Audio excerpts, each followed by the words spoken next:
Қайырлы күн, қалдарыңыз қалай? Клубника қосылған фрезе деп аталатын өте дәмді муссовый торт дайындаймыз.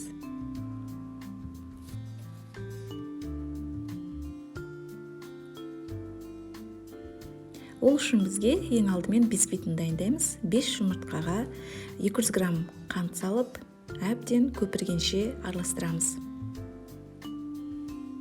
60 мл сұйық май қосамыз. Және де 150 грамм финташка ұнтағын 210 грамм ұнды қосып, лопаткамен төменнен жоғары қарай араластырамыз. Қамырымыз дайын болды. 22 диаметрлік формаға пергамент қағазын төсеп, бисквитімізді саламыз. 160 градуста ысып тұрған пеште 30 минутқа пісіріп аламыз. Міне біздің бисквитіміз өте әдемі болып көтерілді. Екіге бөліп қоямыз. Енді желатинді алдын ала дайындап қоямыз.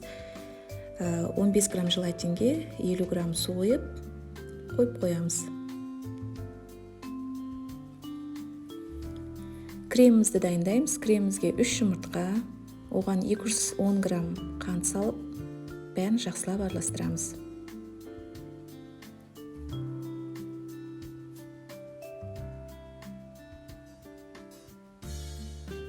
Алпыс грамм жүгері крахмалын қосамыз. Және де 500 мл ысып тұрған сүт қосып, бәрін жақсылап араластырамыз.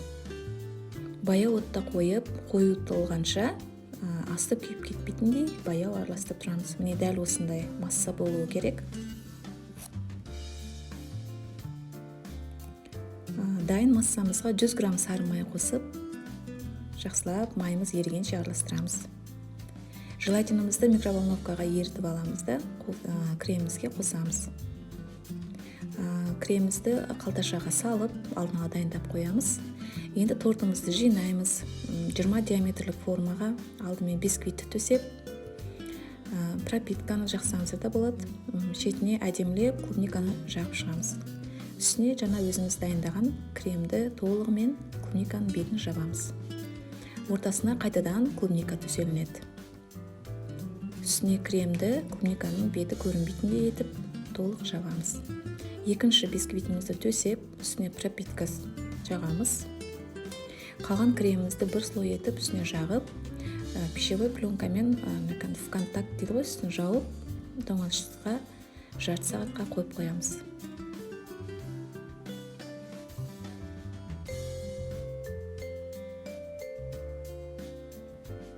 Жарты сағаттан кейін тортымызды алып, үстіне тағы да клубника төсеп шығамыз.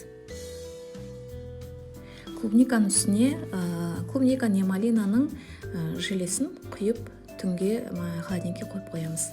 Ертесінде міне тортымыз дайын болды.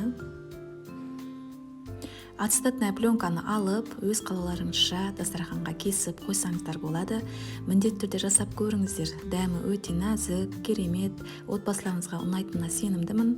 Мұнда фисташка қосылған бисквит, құлпынай және өте нәзік крем бір-бірімен үйлесімділікте тұр. Сондықтан да ұнап жатса, лайк басып пікірлеріңізді қалдырсаңыздар болады. Ас болсын.